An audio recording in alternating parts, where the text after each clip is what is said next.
우리 함께 하나님의 말씀 같이 읽도록 하겠습니다. 빌레몬서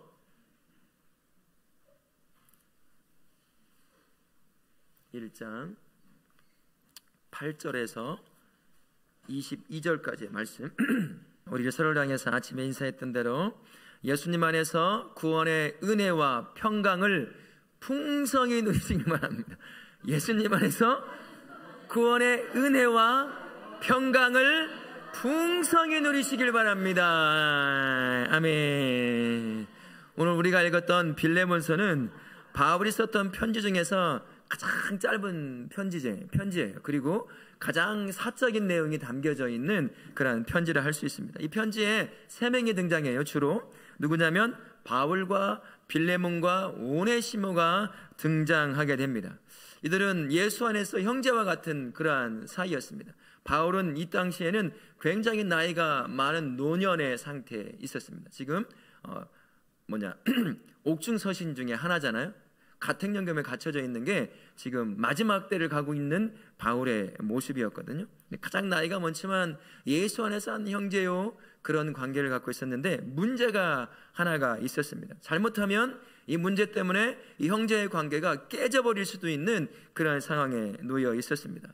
오네시모라고 하는 바울의 영적 아들이요 동역자였던 이 사람이 원래는 빌레몬이라고 하는 이 편지를 받아야 될 빌레몬이라고 하는 사람의 종이었습니다. 이 종이었는데 어느 날 종살이가 싫죠. 누가 종살이를 하고 싶겠어요? 혹시 종살이 하고 계시는 분 계셔요? 아니면 누구를 종으로 부리고 계십니까? 이 종살이라는 것이 정말 우리는 살아보지 않아서 그게 얼마만큼 힘들고 고단스러운 건지는 모르겠지만 여하튼 우리가 머릿속으로 상상할 수 있는 것만큼 그렇게 고단스러웠겠죠. 도망쳐버렸어요. 도망칠 때 이 빌레몬의 돈을 좀 갖고 도망친 거예요.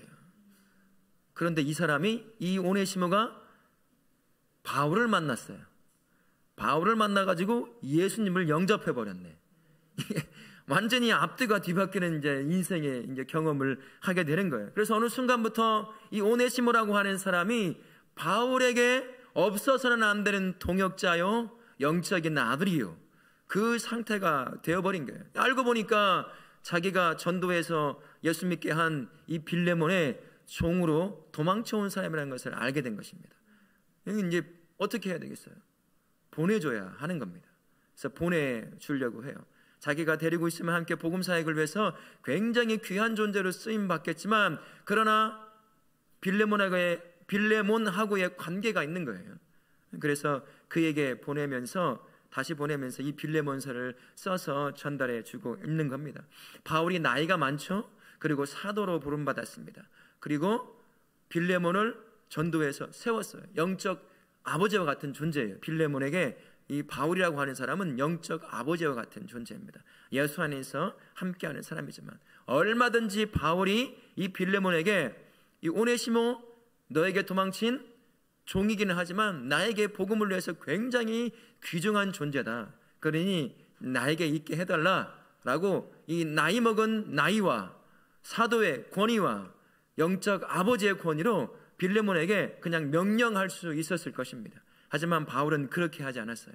자신과 하나님과 예수와 맺고 있는 이 인격적인 관계를 가지고 있기 때문에 다른 형제를, 다른 자매를 대하는데도 똑같이 인격적으로 대하는 것입니다. 그래서 보내면서 허락을 받고 싶은 거예요. 이 빌레몬에게. 빌레몬이 이 오네시모가 자기가 어떤 존재로 세워졌는지를 분명히 알기 때문에 편지를 써서 같이 보내면서 너에게 보낸다.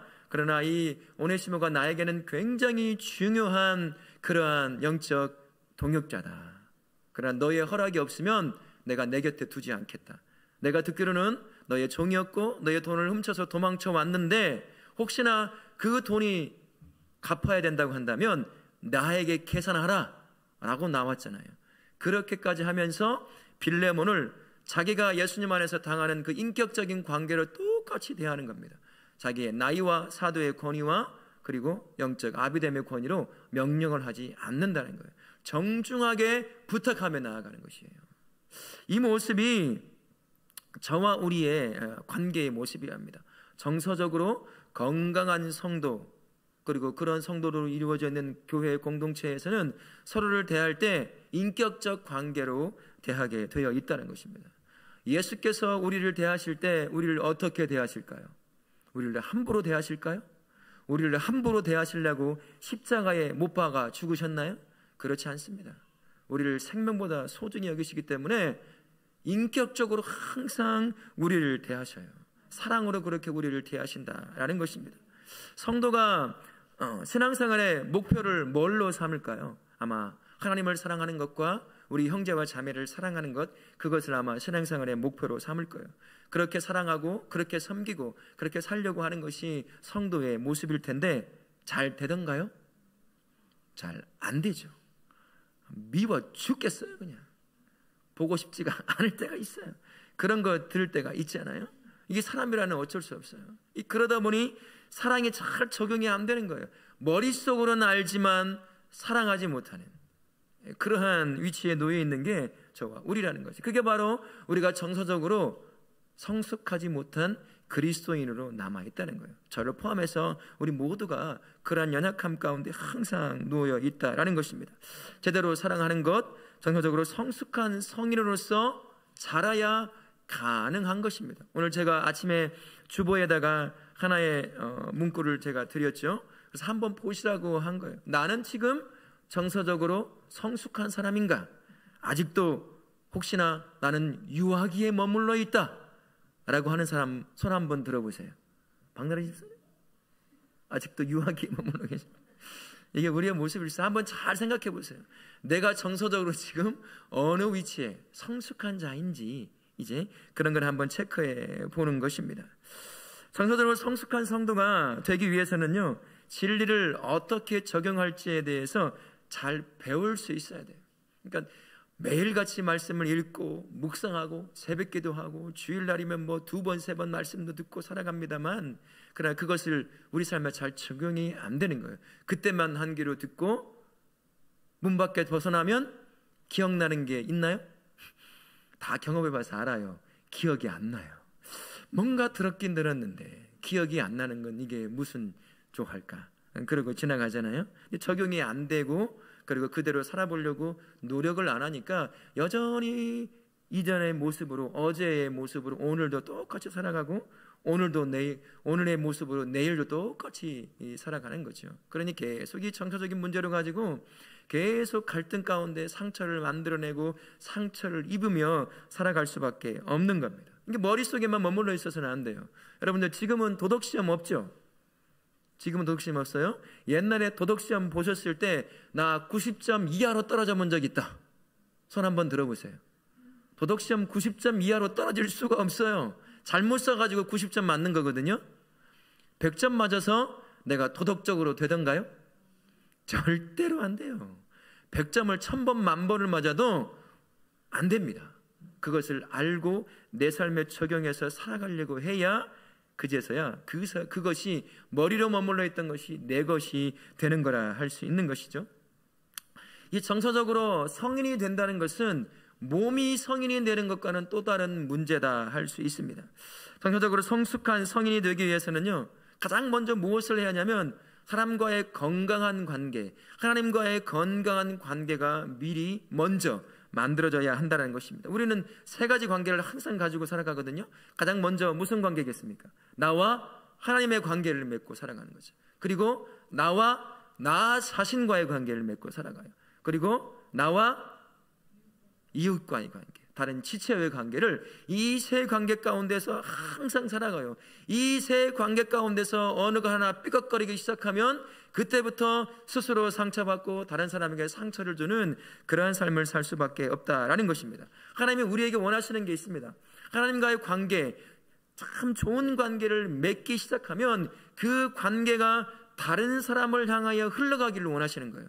하나님과 나와의 깊은 인격적인 관계가 맺으면 맺을수록 나와 나 자신의 관계뿐만 아니라 특히나 다른 사람과의 관계도 하나님과 나와의 그 인격적인 깊이의 관계만큼 그렇게 다른 사람을 향해 그렇게 인격적인 관계를 맺기를 원하시는 것, 그분이 우리 하나님이십니다. 근데 이게 되기가 쉽지가 않아요. 하나님과의 관계는 어느 정도 맺을 수가 있거든요. 근데 사실 곰곰이 그 관계를 생각해 보면 일방적인 관계일 때가 참 많습니다. 누구의 일방적일까요?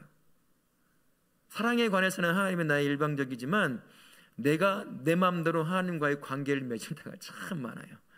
내가 원하는 것 말하고 내가 하고 싶은 것 말하고, 그래서 좋은 것만 딱 관계를 맺어놓고 하나님께서 요구하시고 하나님이 했으면 좋겠다 하는 것들은 다 모른 척하고 살아가는 그런 관계를 맺는 것을 볼 수가 있어요.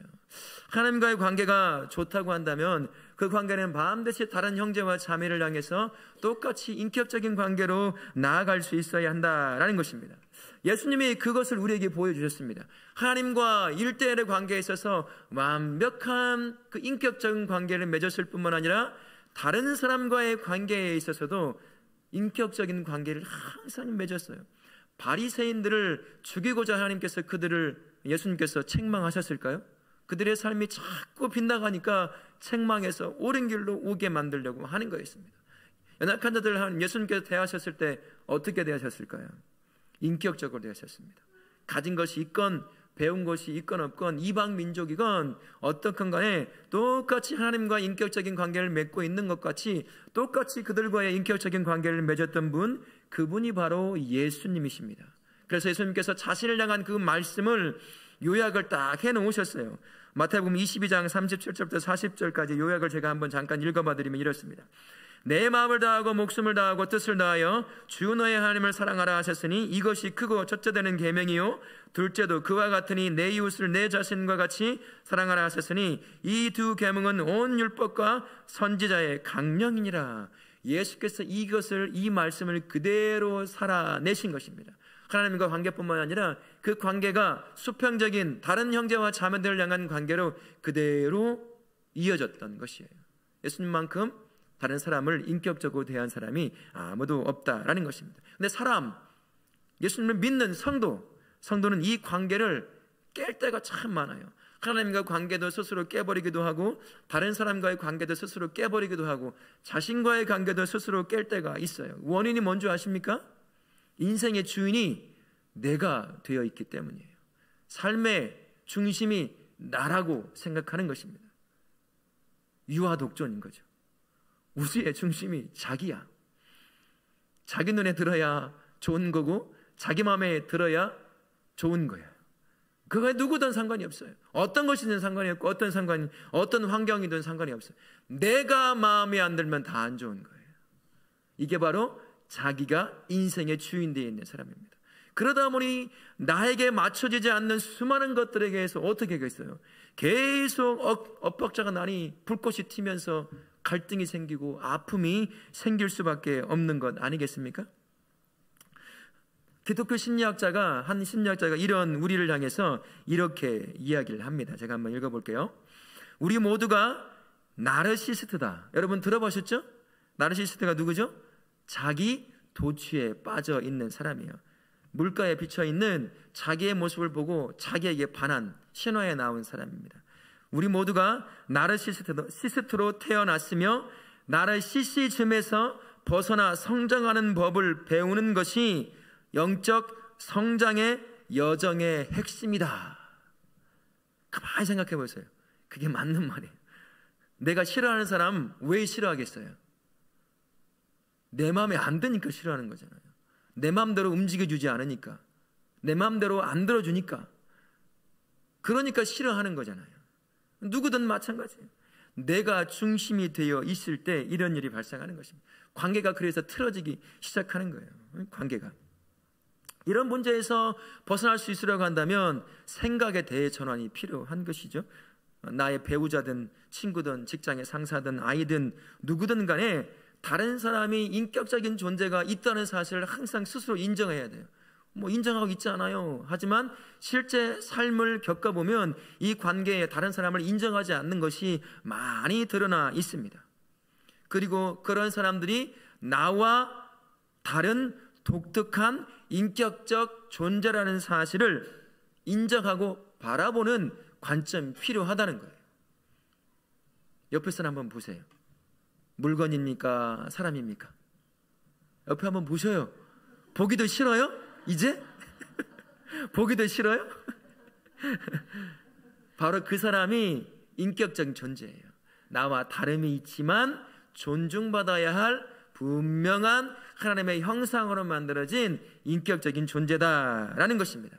다른 사람의 차이, 그 차이를 인정하고 받아들일 수 있는 그 생각의 전환이 필요한 것입니다. 내가 인격적인 존재로 누군가에게 인정받고 싶은 것처럼 다른 사람도 똑같아요. 그 사람도 똑같이 인격적인 존재로 받고 싶어 한다라는 것입니다. 이런 관점을 가져갈 때 정서적으로 건강한 이 관계를 맺어갈 수 있게 되는 것입니다. 정서적으로 성장하기 위해서 우리가 인식을 바꿀 필요한 것이 있습니다. 가장 먼저 뭐냐면 내가 맺고 있는 사람과의 관계가 나와 그것의 관계인지를 알 수 있어야 돼요. 나와 그것, 무슨 차이가 있을까요? 나와 그것이라고 하는 것은 나는 인격적인 존재의 난데 그것은 물건이잖아요. 물건.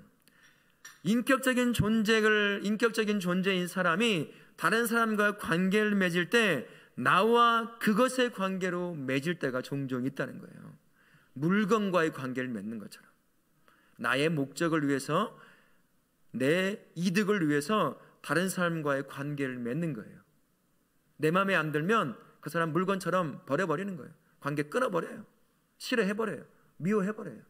그게 바로 나와 그것의 관계를 맺고 살아가는 거예요. 가만히 한번 생각해 보세요. 우리 공동체 안에서 아니면 직장이나 이 밖에 나가서 관계를 맺을 때 나는 다른 사람과 어떤 관계를 맺고 있는지, 혹시나 나와 그것의 관계를 맺으며 살아가고 있지는 않은지 우리가 곰곰이 생각해 볼 필요가 있다라는 것입니다.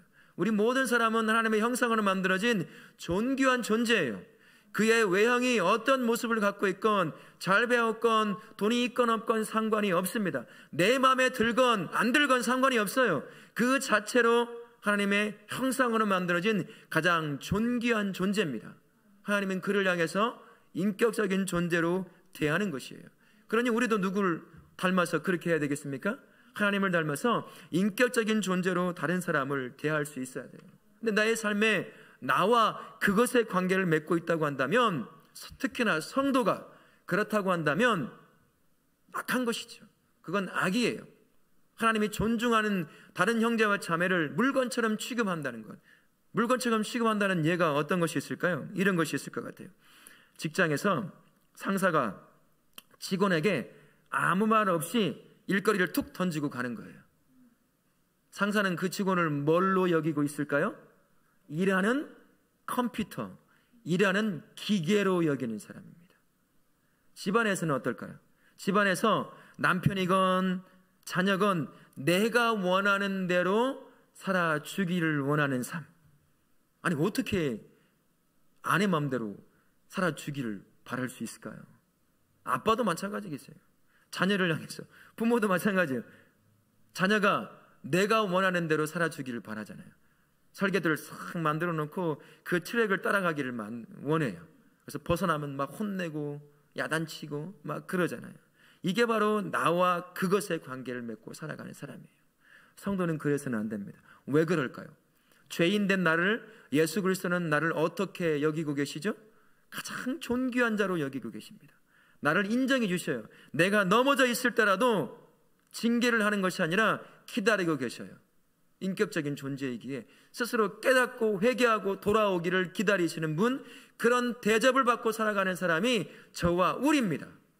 어떻게 다른 사람을 함부로 물건같이 대할 수 있겠어요? 내 기분에 따라서 좋게 대해주고 내 기분이 나쁘면 무시해버리고 인사도 안 받고 인사도 안 해버리는, 그게 다른 사람을 향해서 물건처럼 대하는 태도라는 것이에요. 성도는 절대로 그래서는 안 됩니다. 성도는 내가 하나님과의 관계 가운데서 인격적인 대접을 받고 있는 것처럼 다른 형제와 자매를 향해서 그렇게 인격적으로 대할 수 있어야 한다라는 것입니다. 그래서 성도는 이런 관계를 맺을 수 있어야 돼요. 나와 너의 관계. 다르죠. 이것을 너라고 말하진 않잖아요. 누구를 너라고 말할까요? 사람을 두고 말하잖아요. 나와 너와의 관계. 나도 인격적인 사람, 너도 인격적인 사람. 하나님의 형상으로 만들어진 가장 존귀한 자. 그 관계를 맺고 살아가야 한다는 것이죠. 모든 사람은 하나님의 형상으로 만들어졌잖아요. 가장 존귀한 사람입니다. 그래서 나와 그것의 관계가 아니라 나와 너와의 관계를 맺을 수 있어야 한다는 것이죠. 다른 사람을 물건 대하듯 하면 절대로 안 된다는 것입니다. 그 사람도 하나님께서 인정하는 인격적인 존재이기 때문에 하나님의 보시기에는 자신의 생명을 내려놓을 정도로 가장 소중한 존재, 존귀한 존재라는 것입니다. 내 기분과 상관이 없어요. 내 마음에 드는 것과 상관이 없습니다. 하나님이 인정하는 사람이라고 한다면 내가 인정받는 것처럼 그를 우리도 인정해 줄 수 있어야 한다는 거예요. 나와 다르다고 해서 미워하면 안 되잖아요. 왕따를 시키면 안 되잖아요. 이 초등학생들이 그런 일을 참 많이 해요. 자기와 다르다고, 자기 마음에 안 든다고 그런 일을 행할 때가 있다라는 것입니다. 이 나와 너의 관계가 성도들 안에서 잘 맺어지기 시작하면 이 갈등이라는 문제를 성숙하게 해결할 수가 있습니다. 교회 안에서 아무리 나와 너의 관계, 좋은 관계를 맺는다 할지라도 우리는 서로가 달라요. 다르다 보면 부딪힐 수밖에 없습니다. 서로 다른 의견을 제시하고 다른 삶을 살아오고 배경을 갖고 있기 때문에 조금씩 부딪히는 부분이 분명히 생겨요. 그건 어쩔 수가 없는 겁니다. 하지만 이 건강한, 정서적으로 건강한 관계를 맺고 있는 사람은 이 문제를 쉽게 해결한다는 거예요. 이 정서적으로 건강하지 못한 사람들, 그런 사람들은 이런 갈등의 문제를 그냥 없는 문제처럼 하거나 숨기거나 그냥 묵살하거나 아무것도 아닌 것처럼 넘겨버릴 때가 있다라는 것이에요. 정서적으로 건강하지 못하기 때문에요. 왜 그럴까요? 이 문제를 해결하기 위해서 누군가에게 무슨 말을 하면 더 큰 문제가 발생할까 봐 그냥 참는 거예요. 덮어버려. 그런데 눈에는 보이지 않지만 계속 관계는 점점 이제 더 이상 건널 수 없는 그 강처럼 멀어지게 된다는 것입니다. 정서적으로 건강한 사람들은 이것들을 숨기지 않아요. 나 너 때문에 불편해. 이런 말 했다가 난리가 나겠지만 그럴 수 있어야 한다는 거예요. 그렇게 말하지 않았으면 좋겠어. 내가 마음이 상했거든. 다시는 그렇게 말하지 말고 이렇게 말해주면 얼마나 좋겠어. 이렇게 말하고 들을 수 있는 관계가 돼야 돼요. 그게 나와 너와의 관계, 건강한 관계, 정서적인 건강한 관계를 맺은 사람이 그래야 갈등이 해결이 돼요. 그래야 함부로 대하지 않잖아요. 그런 일이 있어야 한다는 것입니다. 그러니까 정서적으로 건강한 관계를 맺기 위해 몇 가지를 한번 말씀해 드리면 이것입니다. 말을 잘해야 한다는 것이에요. 우리 말 때문에 얼마나 많은 상처를 받습니까? 교회 안에서 주먹 다짐을 해서 상처받는 거 있나요? 거의 없어요. 뭐 때문에 상처받을까요? 말. 죄송해요. 이런 말 썼어. 이놈의 주둥이 때문에 상처를 너무너무 많이 받아요. 그냥 이놈의 주둥이를 함부로 놀리는 바람에 상처를 받는다라는 것입니다. 내가 가지고 있는 생각과 느낌을 분명히 이 말을 통해서 상대방에게 얘기를 해줄 필요가 있다는 거예요. 그렇게 나를 대하고 그렇게 나에게 말을 하면 나는 상처받는다. 굉장히 힘들다. 그러니 혹시나 내가 실수한 것이 있으면 그냥 정중하게 너 그런 실수하면 안 돼 라고 얘기해 주면 되지, 그 안에 하면 안 되는 말까지, 감정까지 다 들어가서 그 마음과 그 심장을 다 후벼 파버리면 어떻게 하겠느냐. 이것을 분명히 얘기를 해줄 수 있어야 돼요. 언어로. 그러면 처음에 관계가 좀 서먹해질 수밖에 없어요. 이것 때문에 두려워서 우리가 말 못하는 거 아니겠어요? 그러나 할 수 있어야 돼요. 해야 됩니다. 상대편을 깔아뭉개기 위해서가 아니라 나를 보호하고 상대편으로 하여금 다른 사람들에 대해서 인격적인 관계를 맺게 도와줄 수 있도록 그렇게 우리는 말을 할 수 있어야 한다는 거예요. 그래야 한다는 것입니다. 그리고요, 말을 할 때도 이런 게 있어요. 내가 듣고 싶은 말이 있고, 내가 들으면 행복한 말이 있고, 내가 들으면 즐거운 말이 있습니다. 그런 말들은 다른 사람도 똑같이 들으면 뭐 할까요? 기분 나쁠까요? 똑같이 좋은 말이에요. 내가 듣고 싶은 말이 있다고 한다면 상대편도 똑같이 듣고 싶은 말인 거예요. 행복하니까, 행복하고 싶으니까. 그러면 내가 듣고 싶은 말을 그 상대편에 해주는 거죠. 그러면 되는 거예요. 그러나 그렇지 않으면 이 관계가 깨지게 되는 것입니다. 말을 참 조심히 해야 되고 정확하게 표현할 수 있어야 하는 겁니다. 내 안에 숨기는 그런 것이 없이 말을 해서 상대편이 내가 지금 어떠한 상태에 놓여 있는지를 알려줄 필요가 있다는 것입니다. 베드로전서 4장 12절 말씀에 이렇게 말씀해요. 만일 누가 말하려면 그 다음에 무슨 말이 있을까요? 하나님의 말씀을 하는 것 같이 하고. 야, 그렇게 말하면 상대편에게 상처를 줄 수 있을까요? 없을까요? 절대 없을 거예요. 이 말씀 기억하십시오. 다른 사람에게 말하려고 할 때는 하나님의 말씀을 전하는 것처럼 말해야 되겠구나 라고 여기면 그런 말로 인한 상처가 없을 겁니다. 두 번째는요, 말이라고 한다면 그 다음에 우리가 또 실수하는 것, 잘 들을 수 있어야 한다는 겁니다. 얼마나 그리스도인들이 말을 잘하는지 몰라요. 그리스도인들이 물에 빠지면 뭔만 뜬다고 할까요? 이 주둥아리만 뜬다고 얘기를 하더라고요. 입만 둥둥 떠가지고 죽어가면서도 계속 말하고 있대요. 계속 말하고 있다고 합니다. 이게 말을 많이 하는 게 아니라 들으려고 애를 써야 한다는 거예요. 그래야 상대가 무슨 생각을 갖고 있는지, 왜 지금 저렇게 나에게 말을 하고 있는 건지 알 수 있다는 것입니다. 말을 하고 있는데 중간에 막 확 올라오잖아요. 오해가 된 것이 있으니까 막 뚝뚝 잘라가지고 하지 말라는 거예요. 저도 잘 안 되더라고요. 이게 훈련이 안 되고 연습이 안 되면 이런 일들을 잘 할 수가 없어요. 그래서 성숙한 정서적 관계를 형성하려고 한다면 이런 것들을 깨닫고 스스로 고쳐보려고 애를 쓰는 수밖에 없다는 것입니다. 그렇게 돼야 상대가 어떤 생각을 갖고 있는지를 충분히 들을 수 있다는 거죠. 다 말했는지 물어보고 혹시나 더 말할 것이 있는지 물어봐야 돼요. 근데 우리는 너무 급해요. 뭐 했어 라고 말 끝난 줄 알고 바로 그냥 대화다 치버리는 것이 우리잖아요. 그러면 이제 대화가 안 되는 거죠.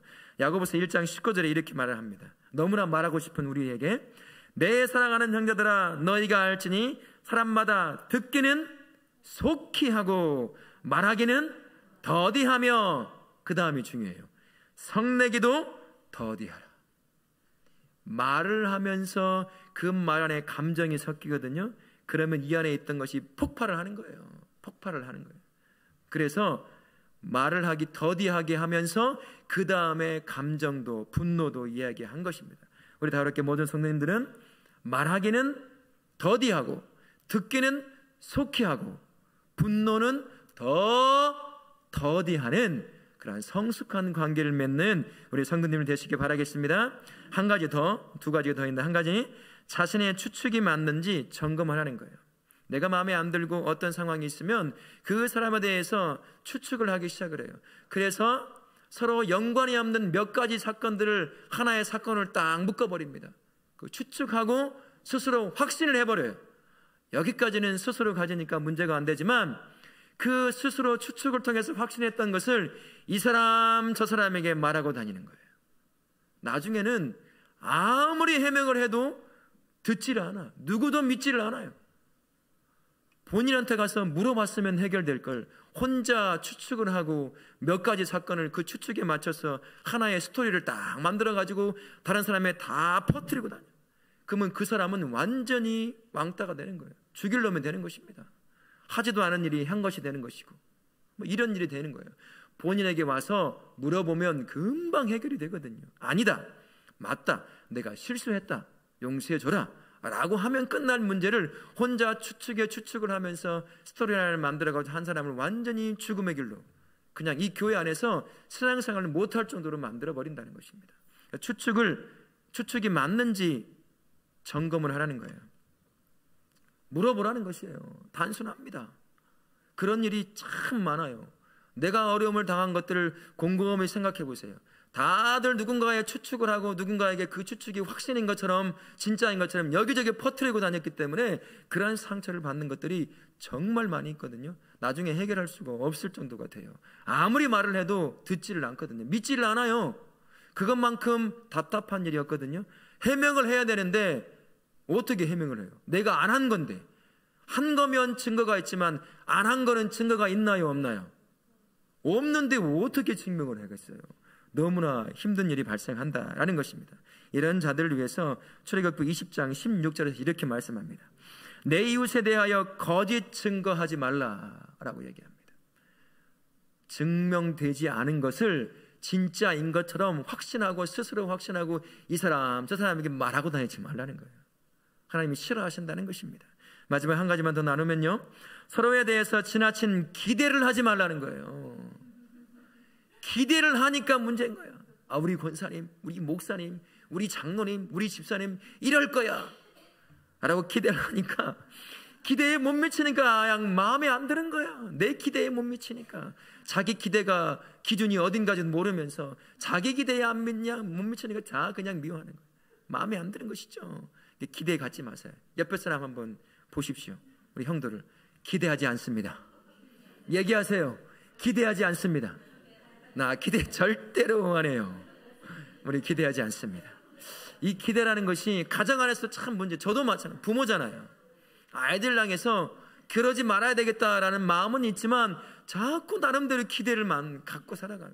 그 기대에 부응하지 못하니까 계속 나무라고 책망하게 되는 거예요. 목사 입장에서는 어떻겠어요? 이 성도들이 기대만큼 안 하니까 솔직히 말하면 짜증날 때가 있어요. 오늘 아침 제가 정말 힘들었거든요. 눈이 안 보여, 가사가 안 보이는 거예요. 갑자기 침침해져가지고 이거 도저히 못 해먹겠다 이거. 이렇게 해서 어떻게 해야겠는가. 반주도 없지. 혼자 찬양부터 다 시작해. 너무 힘든 거. 왜 한다는 말이 없을까? 누군가 막 기대를 한 거예요. 찬양을 하면서 이 기대가 아니지. 내가 기대를 너무 했구나. 그런 마음으로 내려놓았어요. 저 기대하지 않아요? 걱정하지 마세요. 기대하지 않겠습니다. 이 기대를 내려놓으면 되는 거더라고요. 기대를 내려놓으면 다른 사람들이 내 기준에 맞지 않는 그런 모습을 보여도 연약한 형제구나, 연약한 자매구나 라고 받아들일 수 있게 된다라는 것입니다. 저에 대해서도 기대 많이 하지 마셔요. 저 실수 정말 많이 하는 사람이에요. 그래서 맨날 맹물 마시잖아요. 실수 많이 하는 목사는 물을 마셔야 된다고 린사 목사님 그러시더라고요. 물 먹는 목사라고. 그래요. 로마서 3장 10절에 이런 말씀을 하잖아요. 의인은 없나니 둘도 없다요? 하나도 없어요. 다 죄인이야. 다 연약한 존재예요. 그러니 기대할 것이 뭐가 있어요? 기대할 사람은 딱 한 분밖에 없어요. 누구요? 하나님밖에 없습니다. 예수님만 기대하면 돼요. 우리 서로 기대를 내려놓읍시다. 저도 기대하지 않을게. 서로 기대를 내려놓고 제 연약함 가운데서 잘 감당할 수 있도록 서로를 위해서 도와주고 이해해주고 끌어안아주고 기도로 협력하고 밀어주고 그렇게 세워주면 될 줄로 믿습니다.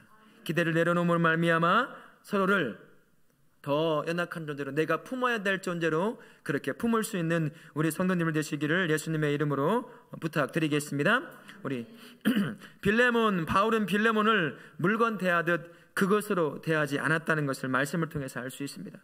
바울이 맺고 있었던 하나님과의 관계, 예수님과의 관계가 인격적인 관계였어요. 그 가운데 빌레몬을 바라보기 시작한 겁니다. 자기가 노년이에요. 이제 70이 넘은 나이예요. 빌레몬은 40대 중후반입니다. 어려요. 자식과 같은 존재입니다.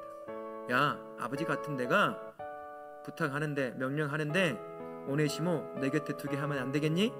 라고 얼마든지 얘기할 수 있어요. 내가 너를 전도해서 구원의 기쁨을 누리게 만들었지? 내가 너의 영적 아버지야. 내가 사도야. 그래, 내가 너에게 명령할게. 오네시모 내 곁에 두어 라고 말할 수 있었습니다. 그 나와 그것의 관계를 맺을 수도 있었을 거예요. 하지만 바울은 절대로 그러지 않았습니다. 주님이 죄인 중에 괴수인 자신을 어떻게 대하시는지 그의 예수를 만난 바울의 인생에 철저히 경험했거든요. 모든 죄인 중에 자기가 첫째라고 여겼던 사람, 그것을 알고 있기 때문에 이 빌레몬을 향해서 인격적인 관계로 나아간 거예요. 내가 부탁한다. 혹시나 그가 너의 돈을 가지고 도망간 것이 있다면 내 곁에 계산을 해서 나에게 말해. 내가 갚아줄게. 그런 나에게 굉장히 중요한 사람인데 네가 허락하지 않으면 나 받을 수 없어. 그렇게 오네시모를 그렇게 보내며 빌레몬을 그렇게 인격적으로 대하는 것을 볼 수 있습니다. 성도와의 관계도 이런 관계가 돼야 돼요. 내가 누구길래, 내가 뭐길래 다른 사람을 함부로 대합니까? 내가 뭐길래 다른 사람을 그냥 물건 취급하듯이 내 기분 나쁘다고 함부로 말해버리고 함부로 대해버리고 그럴 수가 있어요? 우린 그럴 수 없습니다. 우리가 어떤 존재예요? 죄인이에요. 그럼에도 불구하고 우리를 사랑하셔서 가장 존귀한 존재로 대우해 주시는 것이 예수님이십니다. 그분이 우리와 함께 동행하시며 살아가셔요. 그러면 그 사랑을 받고 있는 존재라고 한다면 다른 사람도 그렇게 똑같이 나와 너의 관계를 가지고 그렇게 인격적으로 대해야 하지 않겠어요? 말을 통해서도 그렇고 삶을 통해서도 그렇고 그를 대하는 태도에서도 그렇고 우리는 그렇게 나와 너와의 관계를 맺고 다른 형제와 자매를 존중하는 그러한 우리 다오라 공동체의 성도님들 되시기를 예수님의 이름으로 축원합니다. 아멘.